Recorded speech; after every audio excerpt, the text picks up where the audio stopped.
Dragon Ball Daima, Season 1, Episode 18. Bretsky, what's up? He said, you guys, watch it. There's some good stuff coming up. So, Ready? Better not be lying, Brett. Yep. Welcome back, everyone, to Third Street Reactions. I'm Zach. Shane. We're back with Dragon Ball Daima, Season 1, Episode 18. You remember what happened last time? Yes. We had an epic team up. Before I get into it, guys, you might hear some chirping. There's a bird's nest literally in the corner on the outside of this building. I literally thought about just throwing it into the woods. My kids told me not to do it.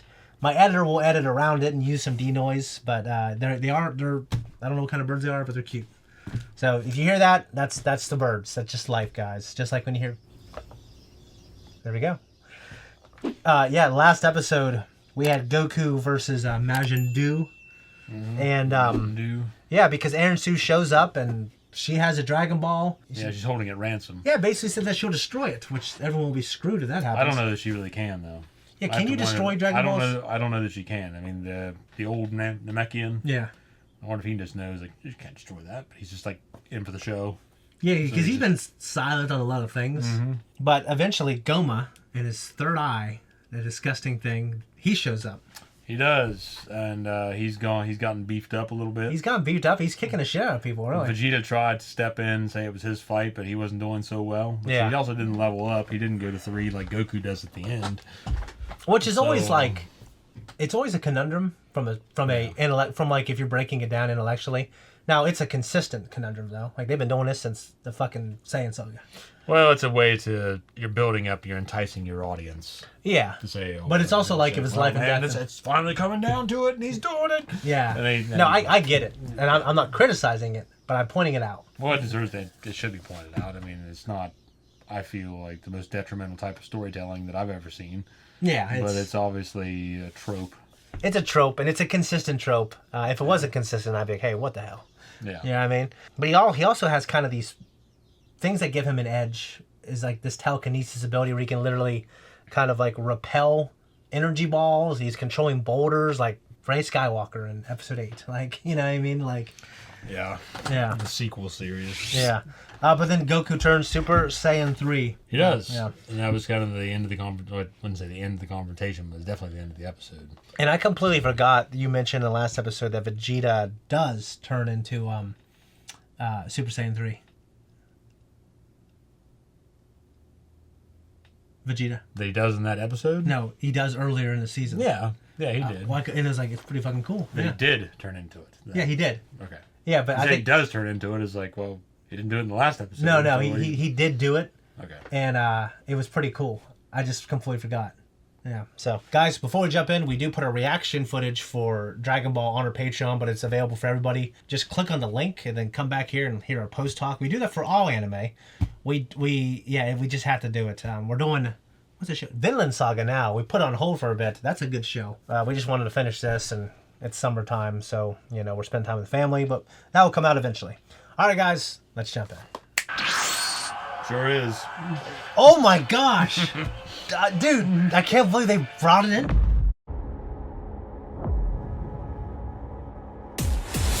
This was such a great episode, I think, for a lot of reasons. Action-packed. Action-packed and good action. Super Saiyan Level 4 brought in from GT, canonized to a certain degree. Yeah, wasn't something he would have reached by himself. No, yeah. But Goku's had those kind of blessings in his past, in Dragon Ball, and of course again, and he learned the Kaioken technique. Yeah. But in Dragon Ball, I'm very sure he got some blessings along the way that made him a little more powerful than what he was. In the Saiyan saga, I'm sorry, the Namekian saga, the plant, what's it called? The Frieza saga, I guess. Mm-hmm. Who was their supreme guy, ruler on Namek? The big fat... wasn't it the great... Guru? Guru. Yeah. He had the ability to unlock... Is it Guru? Because Guru is an actual word. Yeah. It's something like that. Remember... his action figure's for sale right now on... Right, that'd be a cool looking figure. It's just big and fat. I know, but there's something cool about it to me. Especially if he's that much big. If he's to scale, then that'd be awesome.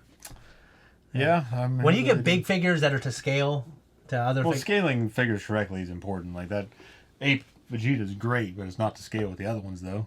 I mean, that figure would be fucking huge. I'm just trying to think how big the other ones are. I mean... Yeah, you're right, because when he holds Goku's in his hand. Yeah, it's just wee little. So he'd have to be fucking gigantic. Well, remember he was able to take Gohan and Krillin and unlock their true potential? Yeah. I wonder if it's something like that.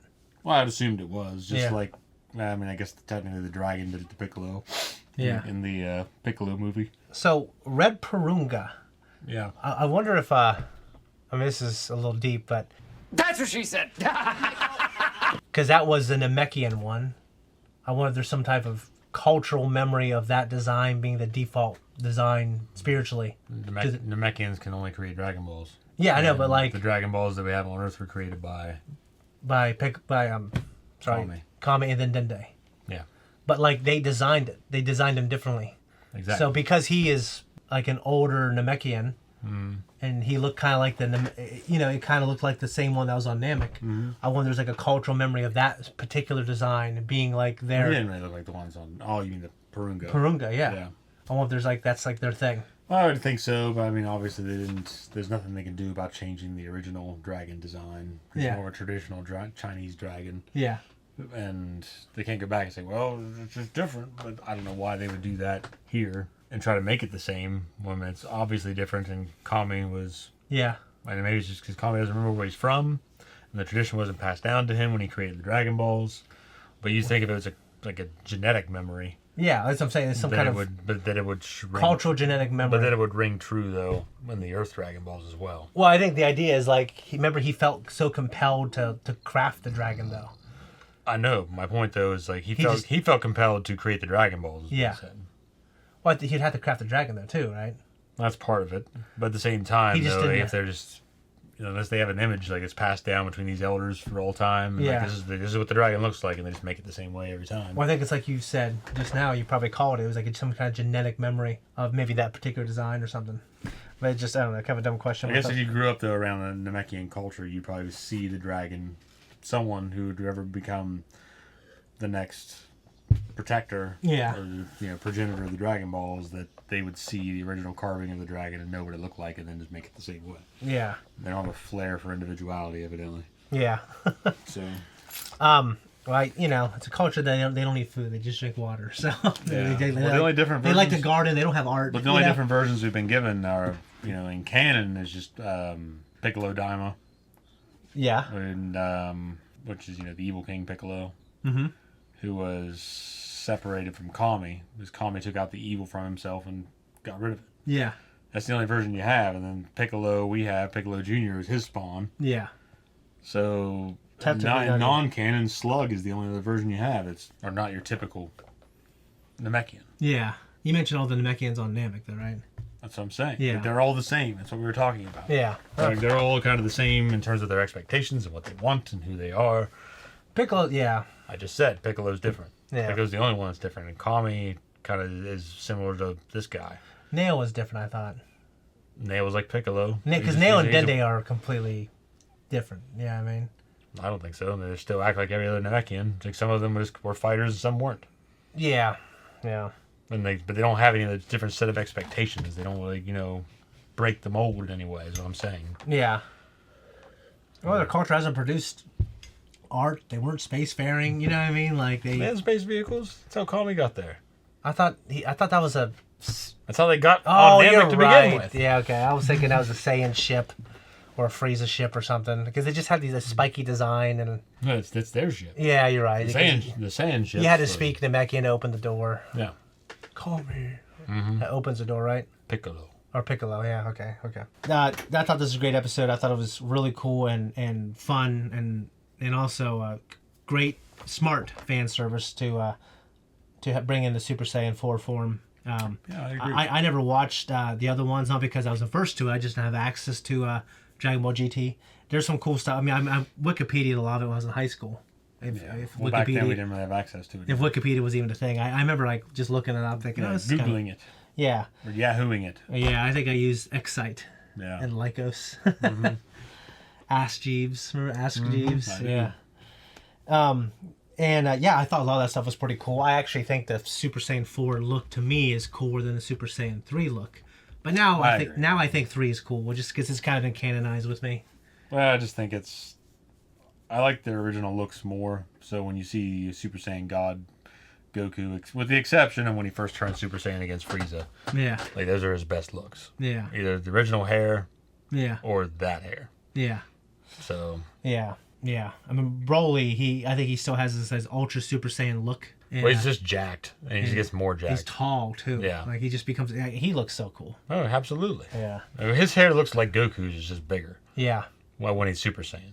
They did that. I'm so glad they did that so well. Absolutely. I think they felt like that was just a character. And they made to me just a fan favorite. all the Bardock stuff better, too. Absolutely. Yeah.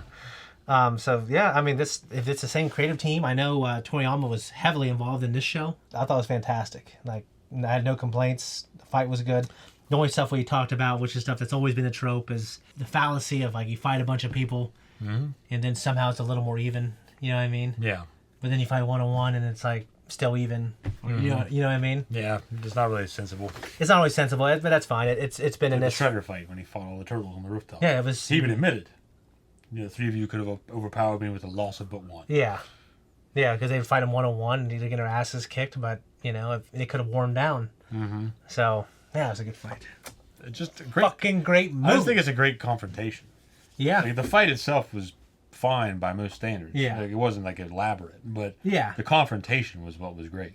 Yeah, the confrontation, and when he took his mask off, they realized it's him. Yeah. Like this guy, this nightmare from like from their bedtime stories. So then he did something completely retarded when he ran at Splinter. Oh, he was. Oh, he's like He's 30, enraged. he's like 40 Zach. feet He's away Enraged. by a rat. Yeah. You know what I mean? It's I do that when I see a rat now. 40 feet away. With a pen. You know what I mean? Yeah, I had no complaints. And actually, I think the way it coalesced with him stripping away of all his different Super Saiyan forms back to his base form, that was powerful in a way. And Glorio having the choice and being torn, I feel it. Because I've grown to like that character. He's cool. I think he's Kinda coming like a Han through. Solo type It's character. one episode left. I think he's coming through for our boys.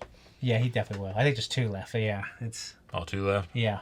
No, I have no complaints. Brett, yeah, you were right. This is a great episode. I'm awesome, and you're lucky to have me. And Goma, he's all right, but he's definitely a great.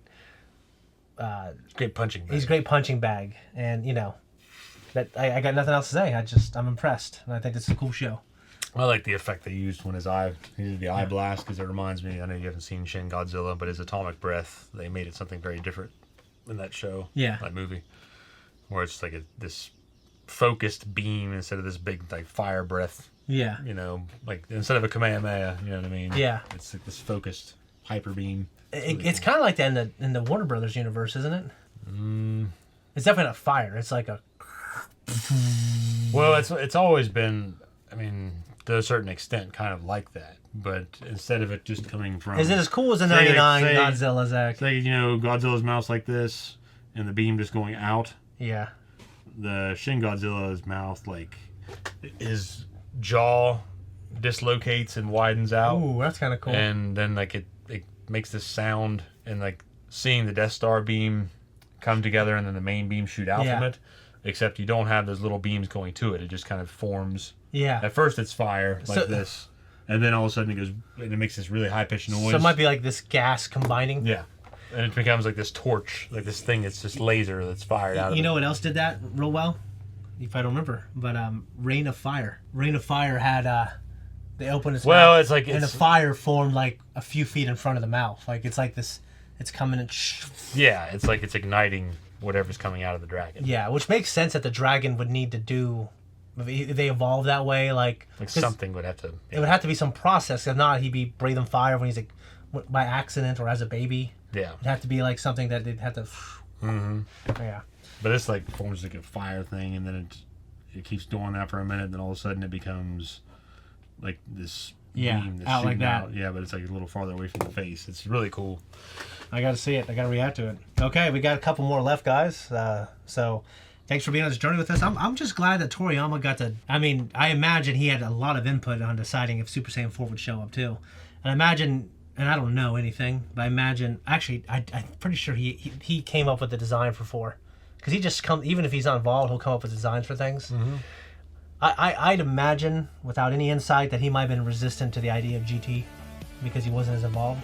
Yeah. But then he canonized No, it. no, I mean, he probably made money off of it. Well, probably did. He Yeah. probably didn't like, fuck it. sold off his baby and Yeah. sent it, and then didn't like what they did But he with got it. came back and to his baby when his baby was growing up and bring it back to a Dragon Ball. GT was critically panned, and then he Yeah, he just came back. came Dude. back and reworked it. Yeah, all right. This is cool. Guys, see you next episode.